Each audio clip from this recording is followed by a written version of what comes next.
Sud Radio, les clés d'une vie, Jacques Pessis. Sud Radio, les clés d'une vie, celle de mon invité.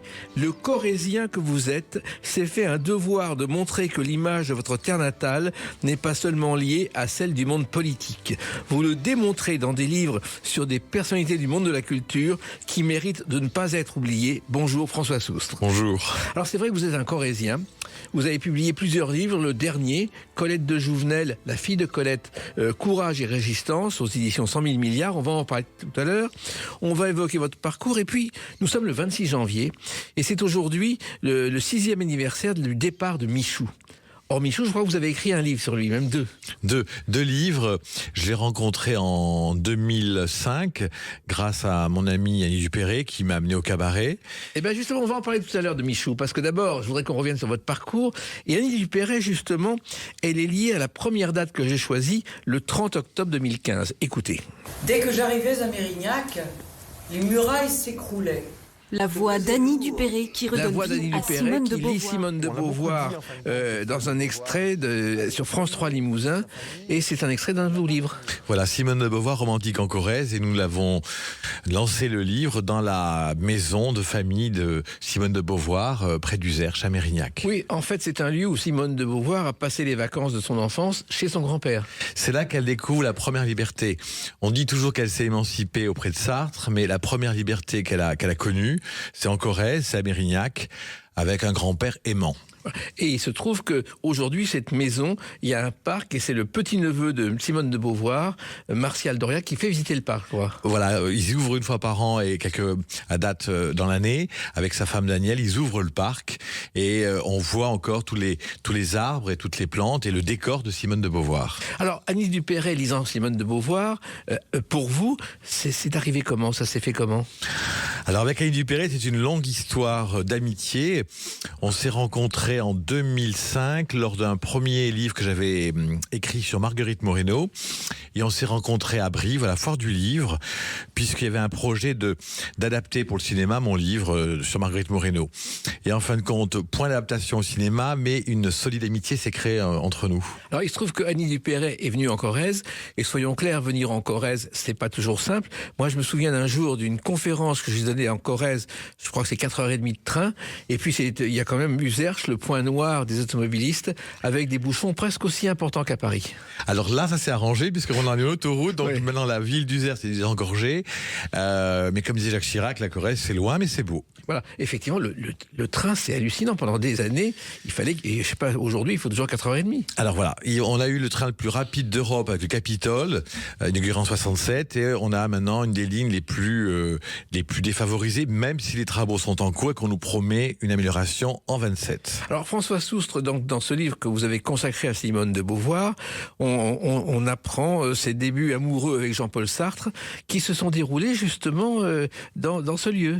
Voilà, parce qu'en 1929, il a bravé les interdits, et il a traversé la France pour se rendre en Limousin. Il a pris une chambre d'hôtel à Saint-Germain-les-Belles et il a défrayé un petit peu la chronique en s'imposant dans le parc de la Gruyère, chez donc la tante de Simone, et ils ont connu leur premier émoi dans les parcs et les forêts corréziennes. Et ce qu'on sait peu, c'est que leur histoire d'amour, c'était un pacte de 2 ans renouvelable. Exactement, oui, parce que ils étaient assez libres et ils voulaient voir comment ça se passait par la suite. Alors, la Corrèze, dans l'image populaire, c'est Jacques Chirac et François Hollande, oui. Et c'est vrai que le monde politique, curieusement, parle beaucoup de la Corrèze. Les Corréziens, depuis plus de 100 ans, 120 ans, ont toujours eu... vous savez, c'est le principe des régions qui ont été très pauvres.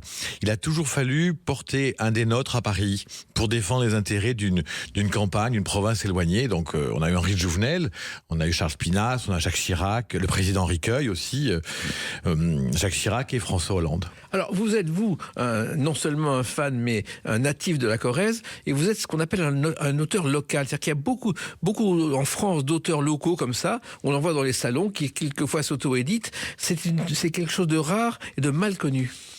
Oui, c'est vrai qu'on est quelques-uns. Alors, il y a l'école de Brive, où il y a eu Michel Péramort, la famille Michelet, mais c'est vrai qu'on est fidèle à nos racines, on aime faire parler de notre région, puis on aime surtout dans les temps qui courent, essayer de travailler sur la mémoire pour essayer de transmettre aux jeunes générations. Vous êtes vous-même François Soustre, né en Corrèze, et vous avez grandi entre Neuvic et Saint-Hilaire-Luc, qu'on connaît mal d'ailleurs à Paris. Oui, Saint-Hilaire-Luc, c'est une toute petite commune de 80 habitants, qui était un village qui était quasiment en ruine en 83, et nous sommes attachés avec des équipes municipales successives et dynamiques à remettre ce village en état. Il se trouve que Annie Dupéret, d'ailleurs, a fait partie de l'association Les Amis de la Commune. Elle est même présidente d'honneur, je crois. Elle est présidente d'honneur depuis 2009 et on arrive à faire venir sur une dizaine de dates des conférences lectures avec des collègues à vous, Nathalie Saint-Cry, Patrice Duhamel, ou des auteurs comme Lydie Salvert, Fanny Cotenson. Enfin voilà, on fait quelque chose d'éclectique pour montrer qu'il peut se passer des choses culturelles au fin fond de la France. Et j'ai regardé un petit peu Neuvic. Il y a quelqu'un qui a passé ses premières années en nourrice, c'est Pierre Dux. Eh bien, je ne savais pas. Voilà. Vous voyez, vous m'apprenez quelque chose. Alors, l'histoire vous passionne, et c'est vrai qu'au départ, vous n'avez rien de quelqu'un qui va écrire des livres. Vous avez une mère directrice d'école et un père facteur. Exactement, oui. Alors, j'ai été élevé par une hussarde de la République. Ma mère était très concernée par son école communale. Et elle disait toujours que les élèves, les bons élèves n'intéressaient pas, ils faisaient leur chemin. Elle s'intéressait aux élèves moyens et mauvais pour les faire progresser. Oui, c'est ce qui est pas mal aujourd'hui. Et il se trouve aussi que le premier auteur que vous avez lu, François Soustre, je crois que c'est Maurice Druon. C'est Maurice Druon, c'est Tisse tous les pouces verts. Je vois que vous connaissez bien ma vie déjà, oui. Oui, j'ai eu la chance d'avoir une mère qui m'a donné, dès mon plus jeune âge, des livres. Et c'est les Tisse tous les pouces verts de Maurice Druon qui m'a le plus marqué. Parce qu'on connaît peu l'œuvre de Maurice Druon pour les enfants. On sait tout ce qu'il a écrit, Les Rois maudits. Oui. Mais c'est quelque chose de très particulier. C'est un hymne, je crois, à l'enfance.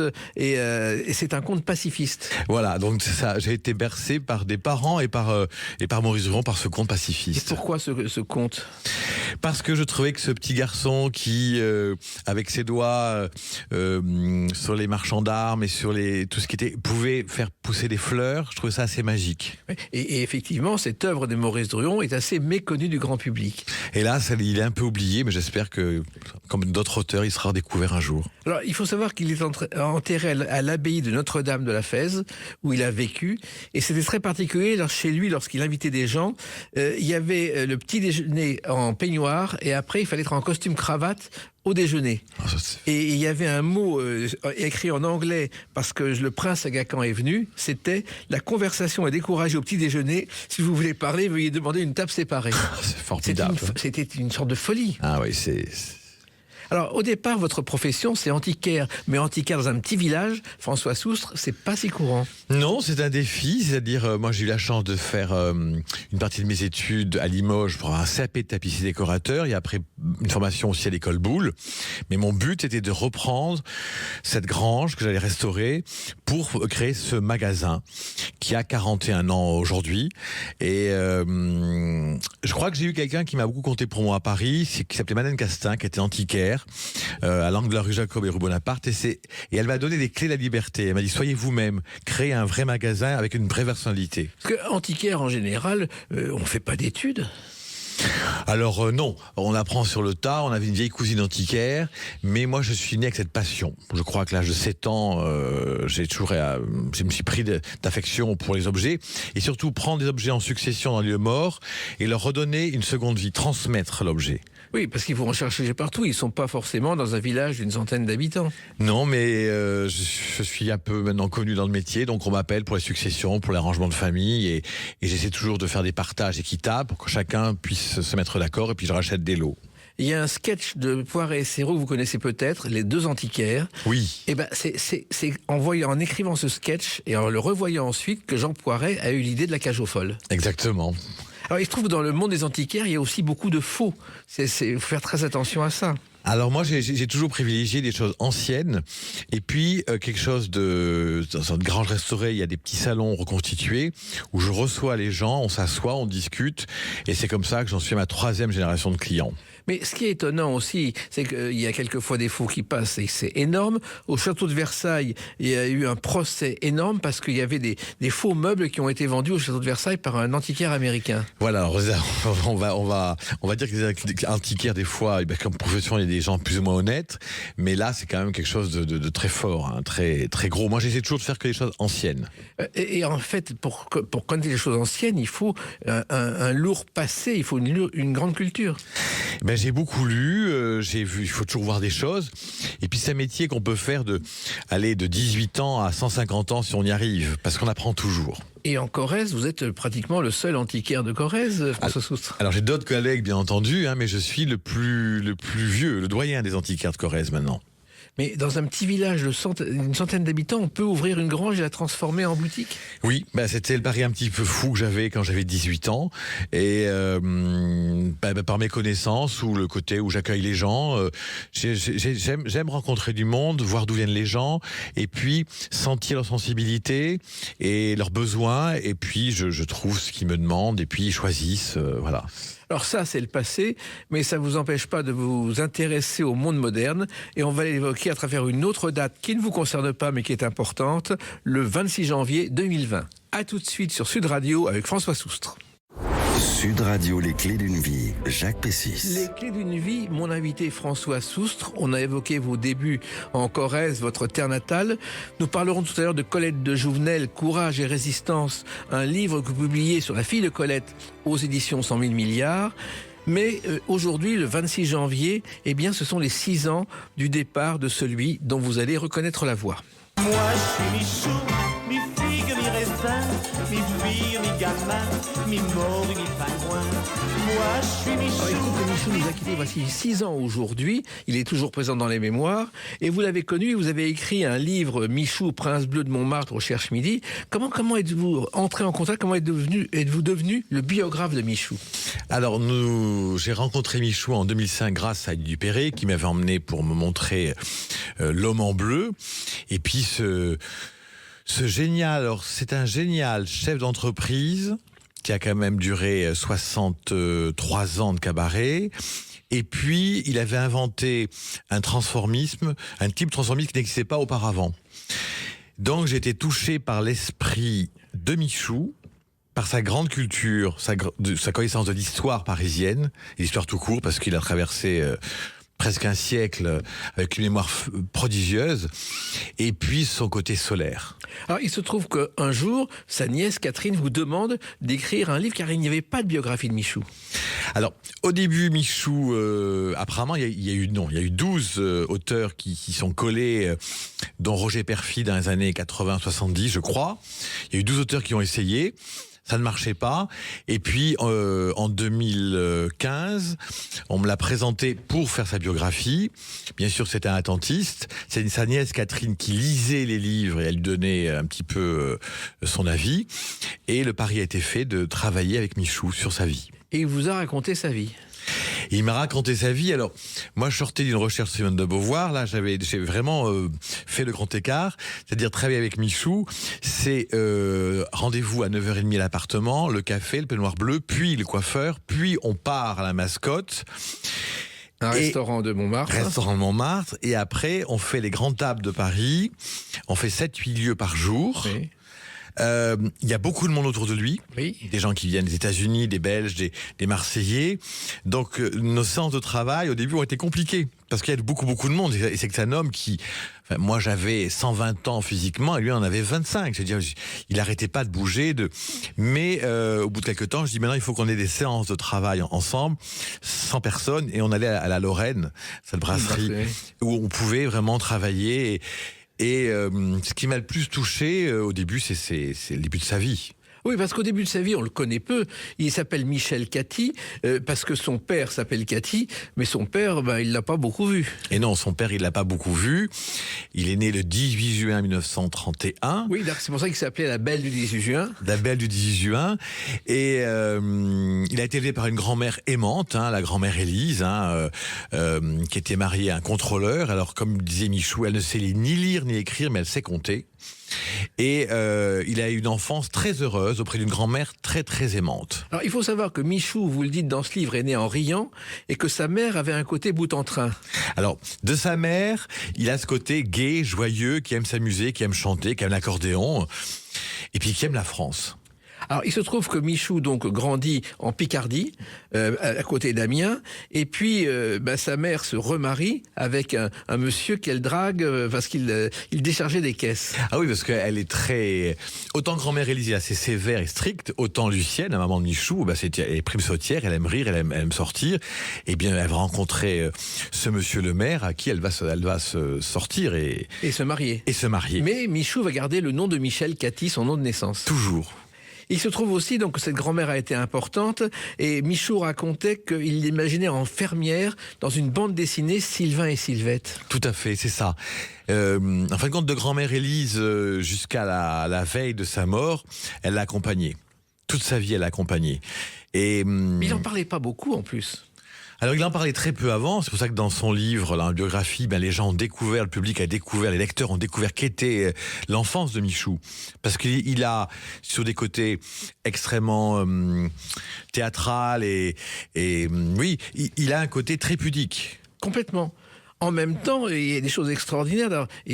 À l'école, c'était un nul et il a été recalé au certificat d'études. Oui, il a été recalé au certificat d'études au grand désespoir de sa grand-mère. Et ce qu'on remarque, c'est que dès ses premières années, je pense qu'il accompagnait sa grand-mère à la messe et l'église, le spectacle de l'église, de la messe, avec les prêtres, leurs aubes, les enfants de chœur, il a fait enfant de chœur aussi, et c'est une partie aussi de déguisement pour lui. Alors, il se trouve qu'au départ, son destin est tracé par son beau-père et par sa mère. Il va être contrôleur des chemins de fer. Je crois que ça n'intéresse pas du tout Michou. Absolument pas. Donc, sa grand-mère et son grand-père et ses parents, tout le monde veut qu'il soit dans le chemin de fer parce que il aura un salaire régulier et une retraite. Voilà. Et bien sûr, Michou n'a absolument aucune... Je crois qu'il a été à l'école quand même quelques jours. Oui, mais ça n'a pas duré. Et après, il a entamé une série de petits métiers à Amiens. Voilà. Il se trouve en plus que c'est paradoxal, vouloir être contrôleur des chemins de fer et finir avec des locomotives. C'est pas mal du tout. C'est excellent. Alors, c'est vrai qu'il a fait des tas de petits métiers. Notamment, il a été groom, un peu comme Spirou. Exactement. Alors, on l'imagine avec son petit tambourin et son petit costume de groom rouge à Amiens, dans un grand hôtel. Il a été saute-ruisseau chez un notaire. Alors, saute-ruisseau, pour les plus jeunes auditeurs, c'était on portait les plis du palais de justice au notaire. Et donc, on sautait les ruisseaux. Donc, c'était un petit peu Il a travaillé chez Devred aussi, à la chaîne. Il a travaillé très, très jeune. Il se trouve que Michou, François Soust, comprend un jour qu'Amiens, ça ne marchera jamais. Et il arrive à Paris où il va trouver un restaurant où on va l'engager. Oui, il va aller chez Mireille, au Halles, où il va être engagé. Et là, il va apprendre tout ce qui est dans la restauration, c'est-à-dire faire les cafés filtres, faire le marché, passer la serpillière. Il va faire tous les métiers de la restauration. Oui, et en plus, il va la nuit au Halles, comme Daniel Guichard et Raymond DeVos à leur début, ce qui permet vraiment d'apprendre le monde de la nuit. Le monde de la nuit. Donc déjà, il apprend le monde de la nuit et il est remarqué parce qu'il a beaucoup d'humour, parce que c'est un beau petit blondinet, pétillant, et qui a toujours le dernier mot, et il se fait remarquer, oui. Il se trouve que le restaurant où il a débuté, c'était rue Croix des Petits Champs à Paris, et qu'il y avait les premiers clients qu'il a rencontrés et les premières personnalités, c'était Marcel Carné et son acteur fétiche Roland Le Saffre. Exactement. Et il dit d'ailleurs qu'au début, le premier déjeuner, il ne savait pas avec qui il était, il ne connaissait pas ces gens-là. Et de là, il a progressé.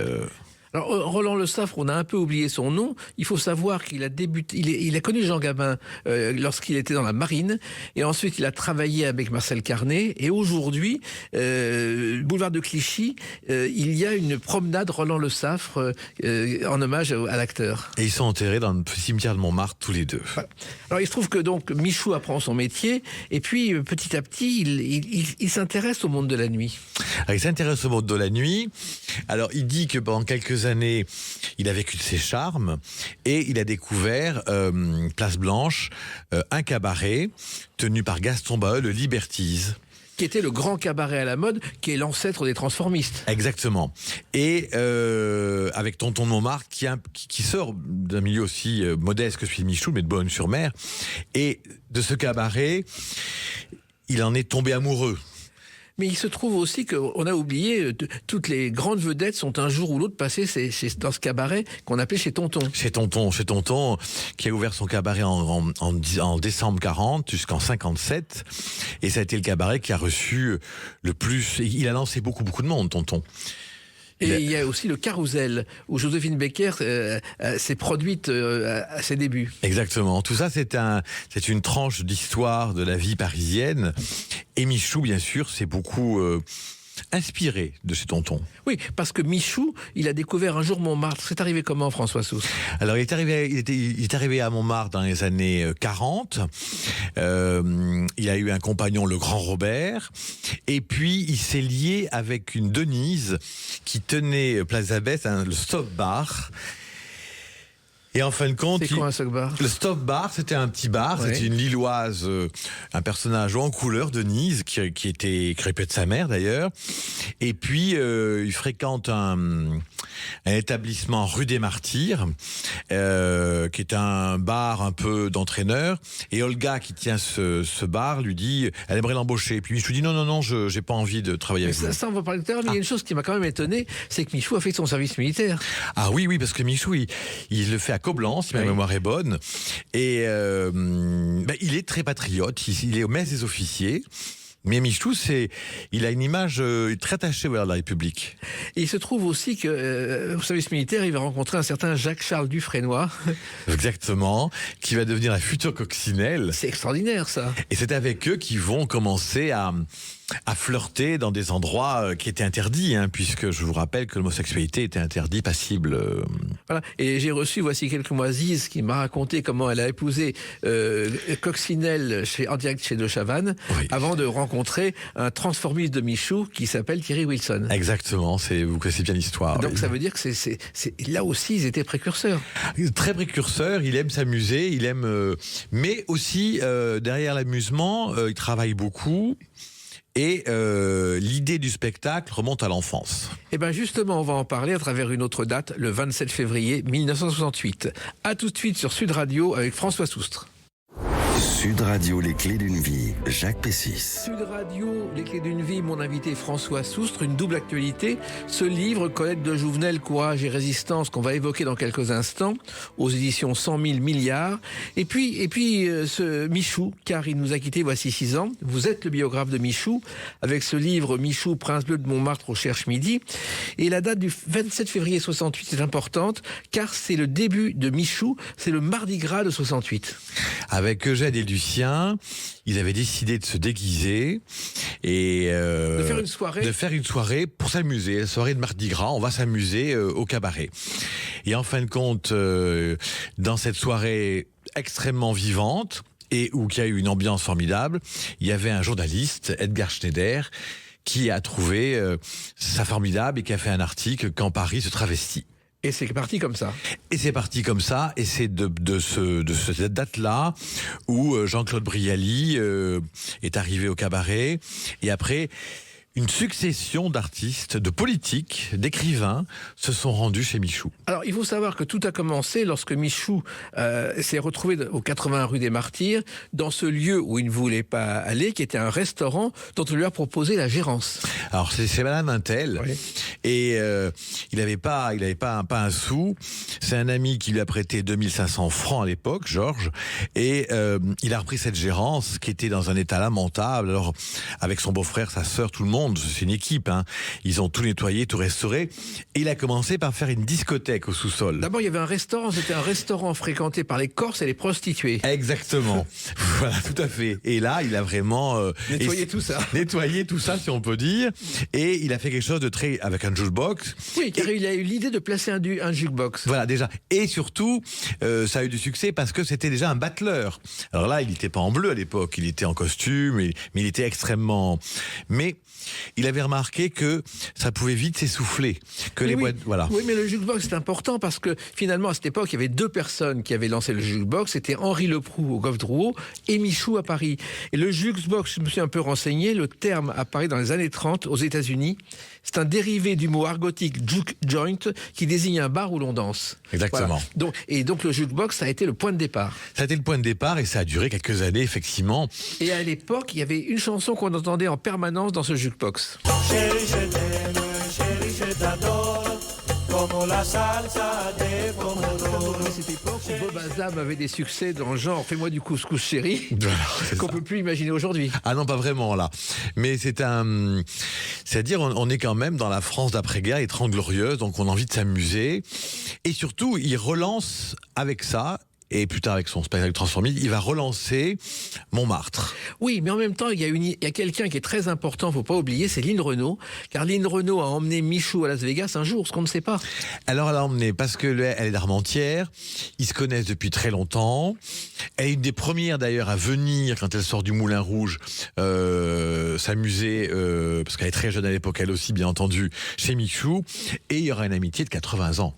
Et il se trouve donc à Las Vegas, Michou découvre un spectacle qui s'appelle les Bernards. Voilà, et là, il va ramener aussi, bien entendu, parce que c'est quelqu'un qui capte les choses, il va ramener certaines idées qu'il va adapter et modifier et créer pour son cabaret. Alors, il faut savoir que cette soirée du Mardi Gras, Michou est avec Eugène. Eugène, c'est le teinturier de son quartier. C'est le teinturier de son quartier et Lucien.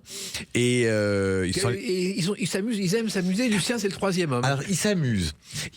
Mais là, vous pouvez faire attention avec Michou, c'est qu'on s'est amusé. Mais moi, je pense quand même qu'il y a eu quand même quelques ajustements de costumes, de répétitions légères, mais ils l'ont fait. Pensons pas que ça allait prendre autant. Oui, et comme ça marche, ils vont engager un metteur en scène qui est un peintre maudit, Franz Cialeri. Voilà. Et en fait, il a été l'assistant des décors pour le film La Belle et la Bête de Jean Cocteau. Il a travaillé avec Roland Petit, et là, il va se retrouver metteur en scène d'un spectacle qui n'existe pas. Voilà, ils vont créer une revue et le succès faisant, il va rencontrer Georges Debeau aussi, bien sûr, qui est là, qui lui ramène Pauline Carton. Il y a à la fois un spectacle qui se monte avec une vraie revue, avec des numéros qui changent très souvent, et puis il va embaucher ce qu'il appelle ses hautes sociétaires, c'est-à-dire les michettes. Alors, les michettes, ce sont les serveurs qui se travestissent ensuite. Voilà. Au début, donc, ils servent, ils sont juste maquillés dans ce visage, ils ont un gilet, un pantalon, et ils font le service.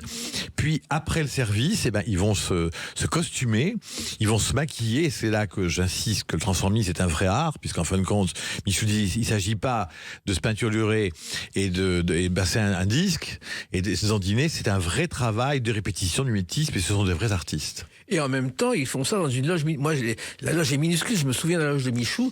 C'est un réduit. Alors, les loges, c'est un réduit, mais la scène était la plus petite de la place de Paris. Oui. Et ça marchait quand même. Car il y a eu 60 personnes tous les soirs, 7 jours sur 7, pendant 60 ans. Il ne fermait pas, très peu. Sauf une année où il y a eu des problèmes de travaux, où il a ouvert ça sur la Côte d'Azur aussi, pendant une saison. Et on lui disait, mais le succès était tel qu'on lui a même demandé d'ouvrir des cabarets dans le monde entier. À Moscou, à Londres, au Japon. Et il disait, je ne veux pas faire ma Régine. Je suis fidèle à Montmartre et à Paris, à la France. Voilà. Oui, faire ça, Régine, le Luron se moquait de Régine en disant, en l'appelant Twist Again. Voilà, c'était autre chose. Alors, il se trouve aussi que dès la première année, il y a un problème, car Eugène va s'en aller avec Franz Salieri ouvrir un cabaret qui va avoir son heure de gloire, la Grande Eugène. Alors il va avoir bien sûr une brouille, il va avoir une rivalité. Alors en sachant que la Grande Eugène n'aura pas une durée de vie comme le cabaret Michou. 700 représentations. Quand même, mais il y aura vraiment de la dispute, il y aura un coup de grisou, mais Michou s'appuie aussi sur son ami le patron de l'Alcazar aussi. Jean-Marie Rivière. Oui, car à l'époque, à Paris, il y a Michou, il y a Jean-Marie Rivière, l'Alcazar, et la Grande Eugène, voilà, qui est aux Champs-Élysées. Voilà. Et la Grande Eugène, d'ailleurs, Eugène a été une star pendant quelque temps. Il a voulu ensuite faire sa carrière en Italie et s'est complètement ramassé. Et Michou lui avait toujours dit, tu vas te brûler les ailes. Ouais. Et effectivement, bon, après, là... Et c'est Jean-Claude Dreyfus qui a sauvé la Grande Eugène pendant quelque temps. Voilà. Alors, il se trouve donc Michou, donc les Michettes, c'est quoi ? C'est des parodies d'artistes Alors, c'est des parodies d'artistes. Alors, ça a été beaucoup au début de parodies d'artistes qui avaient disparu parce que c'était l'époque. Miss Tinguette, Joséphine Baker, qui venait au cabaret et qui a même offert une de ses robes à un de ses artistes, à Bobby d'ailleurs du reste. Et ce sont des gens qui travaillent beaucoup en amont pour la posture, pour le maquillage, pour le vraiment. Moi, j'ai vu à l'œuvre et c'était vraiment un état d'esprit. On n'est pas Michette qui veut. Et ils avaient des pseudonymes, Hortensia, Phosphatine, Duduche. Duduche, voilà. Et il y avait toujours un directeur artistique. Duduche a été directeur artistique. Il a même parodié La Folle de Chaillot. Duduche à cause de Daniel Gilbert, je crois. Voilà, c'est ça. Et ce sont des hommes pleins de culture, pleins de sensibilité. Et surtout, ce que je pense, c'est des artistes qui sont applaudis, vénérés sur scène. Mais ce qui est ingrat chez eux, c'est que qui se démaquillent, qui reprennent leurs costumes, ils sont comme vous et moi, ils sont très masculins, on ne les reconnaît pas. Et ça ne s'était jamais fait à Paris. Ça s'était jamais fait à Paris. Il a inventé un type de transformisme qui n'existait pas. Alors il se trouve que le succès est tel que Michou va commencer à enregistrer des chansons. Plus jolie qu'une fleur, je suis aussi tendre qu'un cœur, je suis. Première chanson de Michou. Alors moi je me souviens l'avoir interviewé à l'époque, je préparais l'émission de Philippe Bouvard, d'être allé dans le cabaret. À l'époque, il n'avait pas de costume bleu, il avait des chemises à fleurs pratiquement. Oui, il a été en rose, il a été dans toutes les couleurs. Et puis il y a le bleu. Alors le bleu, on n'a jamais su. Dans sa biographie, j'ai rencontré un Schtroumpf, j'ai rencontré quelqu'un d'important dans ma vie, qui portait du bleu, qui m'apportait bonheur. En fin de compte, là, avec Michou, bien sûr, on peut pas non plus tout décrypter. Mais dès que la couleur bleue a été adoptée, ça a été sa marque de fabrique. Mais tout était en bleu chez lui, ses lunettes, tout. Et c'est devenu le bleu Michou. C'est devenu le bleu Michou. Et en fin de compte, il disait, je dis toujours, vous n'avez pas fait d'école de communication, mais qu'est-ce que vous allez faire? On se souvient du canotier de Maurice Chevalier, de la robe noire d'Edith Piaf et le bleu de Michou. Alors il se trouve que c'est la fête tous les soirs et le tout Paris vient chez Michou. Yves Mourouzi est pratiquement là tous les soirs, Stéphane Collaro aussi et Manouche qu'on a un peu oublié aujourd'hui. Alors Manouche vient aussi. Alors Manouche c'est la veuve du Corse Carbone, qui était un voyou. Ils ont eu un fils qu'elle appelle Cascouille. Déjà, on comprend ce qui se passe. Voilà. Alors, je ne sais pas s'il a été une maman très maternelle, mais enfin, c'est un personnage haut en couleur, qui aussi, bien sûr, connaît beaucoup le milieu corse et pour cause. Et Michou n'a jamais eu d'ailleurs de soucis avec les Corses ni quoi que ce soit. Il est resté toujours très. Je crois qu'un des bandits corses disait, il a une mentalité, c'est pas un donneur, il reste toujours neutre. Il se conduit bien. Oui, car à Montmartre, tout est possible. Non, Manouche a été un grand personnage parisien. Le Luron s'est beaucoup occupé d'elle. Elle disait, d'ailleurs, en parlant d'elle, j'ai débuté comme mannequin chez Paquin et maintenant je pourrais l'être chez Olida. Tout à fait. C'est un personnage très en couleur et même elle a fini dans un appartement et quand lui-ci venait, elle avait un tableau de Van Dongen, elle l'attachait à une ficelle par la fenêtre pour le faire pendre, en disant, vous voyez, absolument rien à saisir. Mais il se trouve aussi que des personnages comme ça, c'est un esprit de Paris dont Michou était le symbole, François Fils. C'était le symbole de Paris, de Montmartre, et surtout, il est reçu chez Marie-Laure de Noailles, il reçoit le sculpteur César. Et il a un appartement aussi tout en bleu, oui, à Montmartre, où il reçoit un jour Lorraine Bacal, Jean-Pierre Cassel, Claudette Colbert, Alice Sapritch. Alors, vous dites dans votre livre que c'est le dimanche, j'étais à ce dîner, c'était un mardi soir. Mince, c'était vous qui étiez incroyable, on aurait dû plus parler. Mais l'histoire est incroyable, parce que tel que je l'ai vécu, vous allez me dire si je me trompe, à un moment, Claudette Colbert s'adresse à Alice Sapritch. Qu'est-ce que vous faites dans la vie, madame? Parce que Sapritch n'arrêtait pas de critiquer la viande, les plats, etc. Et Sapritch fait, moi, madame, je suis comédienne. Et Claudette Colbert, grande star française aux États-Unis, amie de Ronald Reagan, lui dit, je ne savais pas, j'ai quitté la France il y a tellement longtemps. Ça, c'était les mots, mais Michou organisait effectivement des déjeuners, des dîners, et surtout, c'est une oreille attentive et une fidélité aussi à des grands comédiens, parce qu'on peut être des grands comédiens exposés au public et être plus ou moins seul dans sa vie. Et lui, c'est une oreille, une fidélité dans l'amitié. Oui. Et ce qu'on ne sait pas beaucoup, c'est que Michou a été comédien. Notamment, il a débuté en jouant dans une biographie de Molière avec Jean-Pierre Darras qui jouait le rôle de Molière. Tout à fait. Il fait Lully, je pense. Exactement. Et on imagine mal Michou dans le rôle de Lully.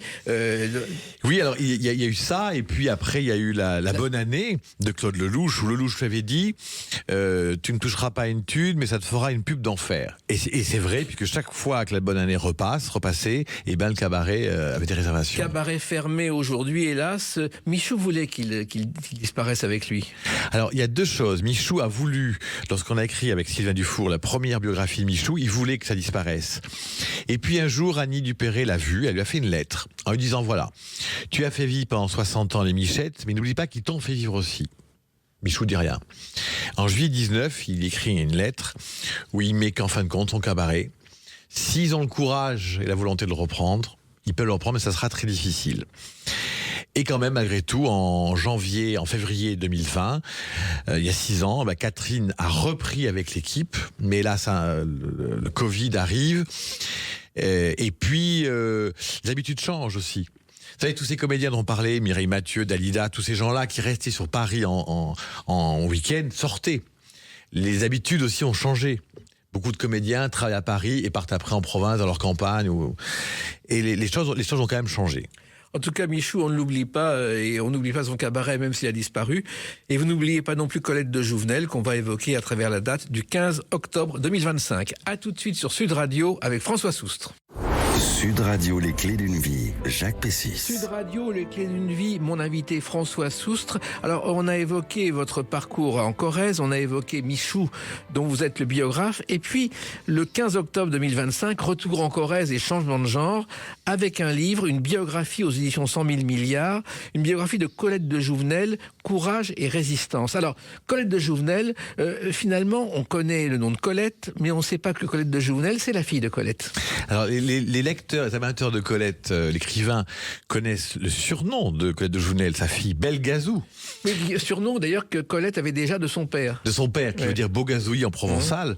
Mais lorsque la petite naît en 1913, elle l'appelle, avec Henri de Jouvenel, son mari, elle l'appelle Colette de Jouvenel, Colette, et bien sûr, ça prête à confusion. Oui, parce que Colette, à l'époque, elle a été mariée une première fois à Willy, un écrivain qui, dit-on, aurait écrit ses livres, ce qui n'est pas crédible. Elle a eu quelques ennuis avec la préfecture de police, avec un spectacle au Moulin Rouge, qui s'appelle Rêve d'Égypte. Rêve d'Égypte, où elle se produisait avec sa compagne, qui était la marquise de Bellebeuf, Missy. Oui, qui était aussi scandaleuse. C'est-à-dire qu'il y avait un baiser à la fin sur la scène du Moulin Rouge, et le lendemain, la préfecture de police a interdit ce spectacle. Il est mythique, mais il a été joué qu'une seule fois. Ah oui, puis toute la famille Morny était là, et elles ont reçu des tomates, enfin ça a été assez...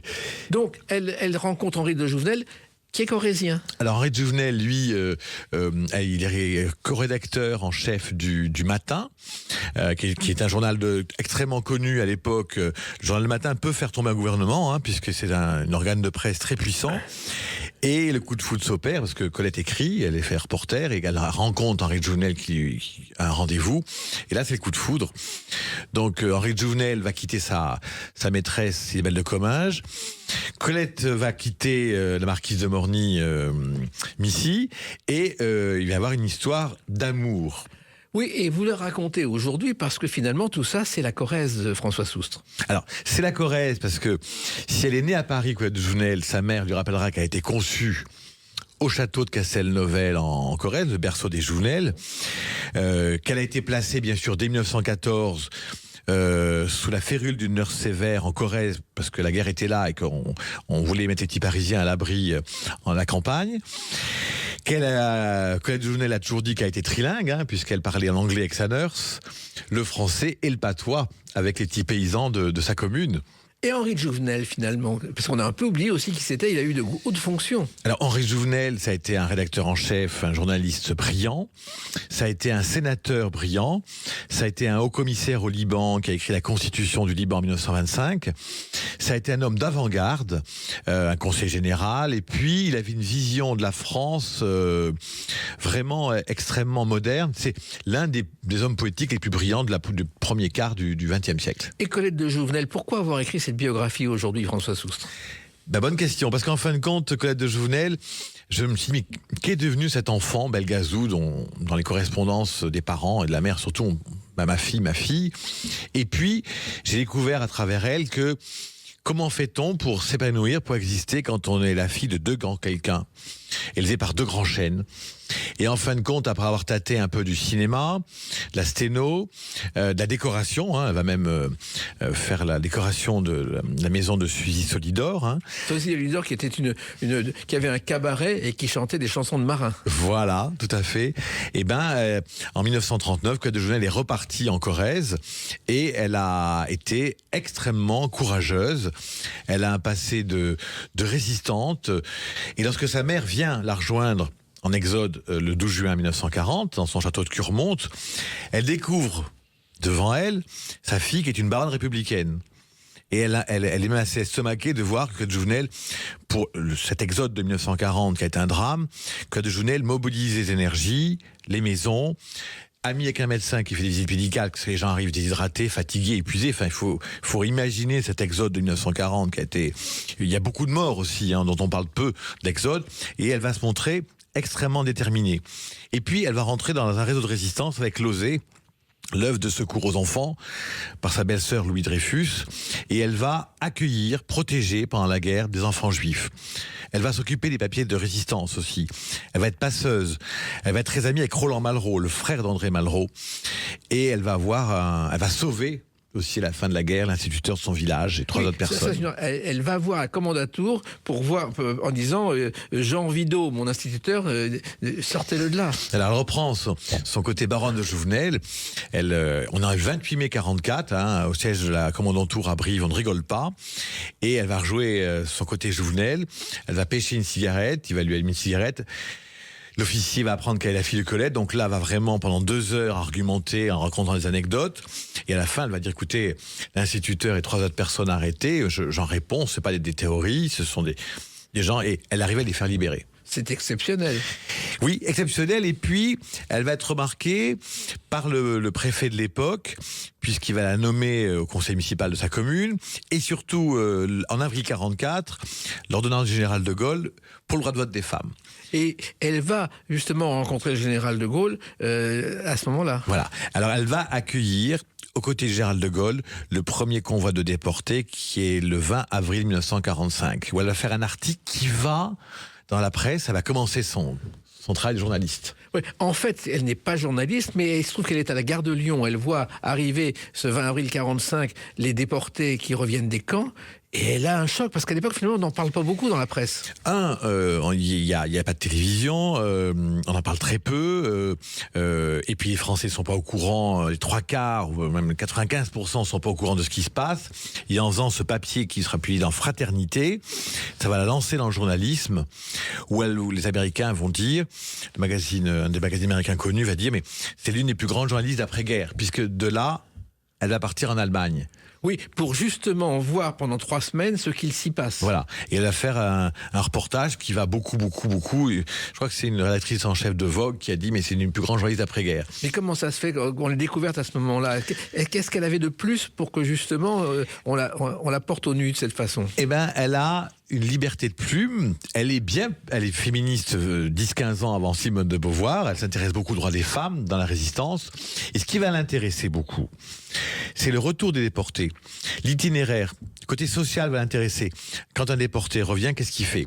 Rue d'Artois, au Lutetia, et c'est là où elle dénonce qu'il manque d'assistante sociale, il manque de gens pour l'accompagner, et que ces déportés qui ont honte presque de revenir comme ça s'excusent beaucoup auprès des gens qui les reçoivent. Et elle va suivre l'itinéraire déporté. De Gaulle va être impressionné, il va la proposer comme Iguane, qui était sous-préfet de la Libération, elle refusera, mais elle va être nommée présidente d'un comité sanitaire et social. En fait, elle va participer à l'organisation des secours aux victimes de guerre. Exactement. Et en même temps, elle va défendre les femmes menacées de mort parce qu'elles ont couché avec des Allemands. Voilà. Ça, c'est assez rare aussi. Alors, c'est rare, elle n'appartient ni au FFI, ni à l'AS, dans les 2 courants de la résistance. Elle va être un lien entre ça, elle a moins de 30 ans, et lorsque l'épuration, bien sûr, l'épuration, des fois, ce sont les propres collaborateurs qui deviennent aussi les faux résistants. C'est là qu'elle va s'interposer pour éviter que des femmes soient enterrées vivantes dans des fosses à Purin. Parce qu'il y a eu quand même des tas de choses qui sont passées, François Soust. Voilà, parce que l'épuration, c'est un moment, bien sûr, de débandade, de règlement de compte aussi interne. Et là, elle va être une personnalité extrêmement écoutée dans la résistance. Il se trouve aussi qu'elle va voir des maquisards qui ne veulent pas revenir et elle va les obliger à revenir à Paris. Ah oui, elle va avoir un rôle. Alors, elle fait partie du comité contre le racisme dans le 7e arrondissement en 45. Elle est maire adjointe en Corrèze et elle a un rôle vraiment... extrêmement si bien que lorsque De Gaulle lui demande de défendre le droit de vote des femmes devant des élus en préfecture de Corrèze, les élus corréziens n'ont pas du tout envie que les femmes soient présentes sur les listes électorales, n'ont pas non plus envie qu'elles se présentent. Et elle, invitée par le préfet, va défendre devant 300 élus la nécessité que les femmes aient un droit de vote et participent à des Voilà. Et un ancien président du Conseil qui l'écoute dira à la fin, elle est très brillante, Madame de Jouvenel, très brillante. C'est une excellente oratrice, mais elle se rêve déjà d'être députée de Corrèze. Nous ne la laisserons pas faire. Oui, la politique ne l'intéressait absolument pas. Voilà. Alors, il y a aussi, et ça c'est une chose importante, le premier congrès international des femmes à la mutualité, le 1er décembre 1945. Et là, elle va intervenir, et là on est, et vous le dites, dans l'ancêtre des féministes. Alors, dans l'ancêtre des féministes, il y a 850 délégués, et là, elle va couvrir l'événement, et là aussi, elle sera remarquée. Et là, cette fois-ci, sa mère l'admire. Parce qu'elle admire pour les faits de ce qu'elle devient, et pour sa plume, parce qu'elle a une très belle plume. Alors, elle, Colette de Jouvenel, donc tout ça on l'a oublié, on ne l'a pas portée au nu dans l'histoire avec tout ce qu'elle a fait. C'est bizarre, François Soustre. Alors écoutez, là je me suis intéressé le premier à elle parce qu'elle était oubliée, parce que j'ai eu la chance de rencontrer sa nièce Anne de Jouvenel et son neveu Fouque de Jouvenel, parce que Alain Malraux m'a confié beaucoup de souvenirs. Alain Malraux était le fils de Roland, élevé par André et Madeleine Liu, m'a confié beaucoup de souvenirs avec elle, et on a eu la chance de rencontrer des derniers témoins vivants. Et elle pourrait même être reconnue juste parmi les justes, parce qu'elle a sauvé beaucoup de monde. Et effectivement, il n'y avait rien avant vous, avant ce livre. Non, alors ça paraît peut-être, oui, mais un peu. Mais oui, c'est vrai qu'il n'y avait absolument rien, et je me suis beaucoup attaché à la faire vivre, parce qu'elle a des qualités aussi artistiques, humaines, sociales. Il y a une deuxième vie après 54, elle va s'attacher à défendre l'œuvre de sa mère. Malgré une fâcherie avec sa mère qui ne lui a rien resté comme héritage. Alors le problème de sa mère, c'est que sa mère, le troisième compagnon, Maurice Goudquet, de Colette, oui. dit Crocodile, s'est beaucoup occupé des affaires de Colette, vieillissante, qui devenait handicapée, elle ne marche plus. Et effectivement, le testament de Colette désavantage sa fille, met en avant Maurice Goudquet, qui dès la mort de Colette va épouser Sanda Lelon, la veuve du couturier Lelon. Et il fera attendre. Et Colette Jouvenel a beaucoup lutté pour sauver les manuscrits de sa mère, les objets de sa mère. Elle rêve de créer un musée au Palais Royal, qui verra pas le jour, mais qui verra le jour, bien sûr, à Saint-Sauveur-en-Puisé. Donc elle va beaucoup se battre pour la mémoire de son père et la mémoire de sa mère. Oui, et en même temps, François Soustre, il faut savoir que elle va être obligée de vendre la terre de ses ancêtres, la terre de sa naissance en Corrèze. Alors c'est là où le paradoxe est là, c'est qu'en fin de compte, sa mère, qui était un écrivain reconnu internationalement en 48-49, aurait pu aider à garder ce château et cette propriété en Corrèze. Et en fin de compte, elle ne le fait pas. Peut-être qu'elle pense que sa fille n'est pas capable d'administrer un domaine, ce que je doute. Mais surtout, elle est devenue Madame Maurice Goudquet, Colette. Donc, effectivement, elle ne va pas aider sa fille qui va être très, très, très malheureuse. On lui coupe ses racines. Alors qu'elle avait fait beaucoup de choses pour sa mère et pour la France. Est-ce qu'il y a aujourd'hui une reconnaissance de Colette de Jouvenel, au moins en Corrèze, François Soustre? Alors, on est arrivé, oui, parce que la commune où elle a vécu, il y a un nom de rue. Elle a fait partie des 12 personnalités reconnues dans la résistance en France en 2025. Et on a quelques projets d'un documentaire France Télévisions. Et donc, on l'a fait vivre, et je fais des conférences lecture avec Annie Dupéré et Sylvain Dufour, pour la Luce Compagnie, pour la faire vivre. Et elle a ouvert aussi un magasin d'antiquités à un moment. Oui, alors rue de Verneuil. Et elle vendait, elle a remis au goût les opalines et les pâtes de verre 1900. Et puis elle a fini sa vie à Beaumont-Gâtinais, impasse de l'Écritoire, ça ne s'invente pas, où elle a été une antiquaire avec beaucoup de goût et de... Elle a même été peintre, je crois qu'elle a réalisé des œuvres pour Aristote Onassis. Oui, un service de 850 pièces. C'est-à-dire service de table, parce qu'elle voulait défendre la personne de Limoges qui sombrait à une époque.